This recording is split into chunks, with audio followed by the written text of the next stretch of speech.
cholesterol blocking o yun ang number one na pinaka-malpractice sa mga doctors ngayon dahil konting rise lang, medyo mataas yung cholesterol level mo, may resita na sila ng statin drugs tawag niyan. So, once na i-maintain mo yung coenzyme Q10 nga i-release sa ating liver papunta heart, which is heart protective enzyme, siya hindi tayo magka-heart attack, ma-block niya yun. So, imbis mabawasan ang sakit, imbis ma-prevent ang heart attack,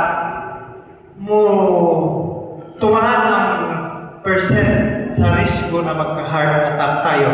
At alam nyo ba na ang number one na killer ngayon is cardiac arrest sa Pilipinas. Cardiac arrest. Huminto ang puso dahil nabigatan sa problema, nabigatan sa iniinom.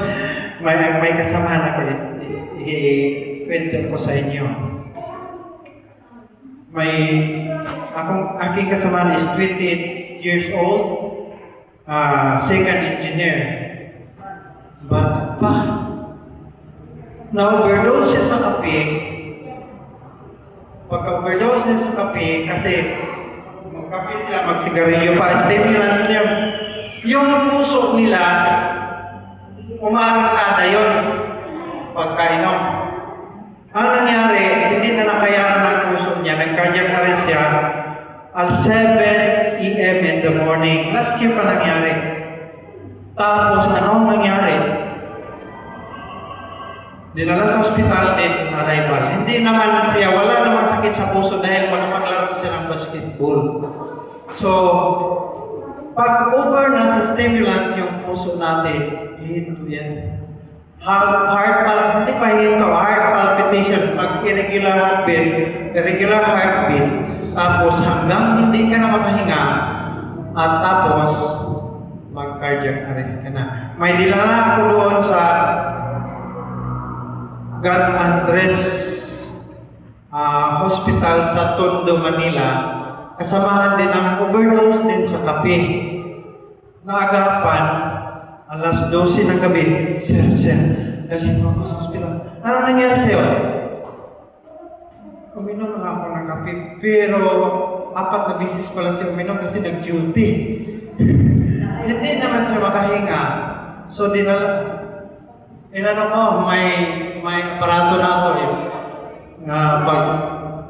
Pag kuha ko ng blood pressure is 180 over 100. Wala na to, delikado na to. Pagdating doon sa ospital, sabi ng nurse, huwag mo itong iwan, baka heart attack ito. At nakaubos siya ng isang tangking oxygen doon. Pag hindi pala maagapan yung mga ganun, mamatay talaga. Tapos, pagka yung wala na yung visa, yung ininom niya ng kape, alas 12, na-admit siya is doon sa ICU, alas 12 alauna ng gabi, alas 12 ng umaga, nakalabas na siya, nirelease na siya. Dahil lang sa stimulant. So, kaya sa ating mga Seventh Day Adventist bawal ang kape dahil may marami pa rin Seventh Day Adventist na umiinom ng kape dahil another na. Yun. Arang-arang yung walang sugar, walang cream, pero kape pa rin.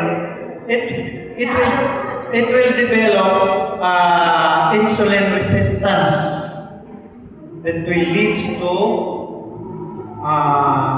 type 2 diabetes. So, correct. Si Sir Belgium, maging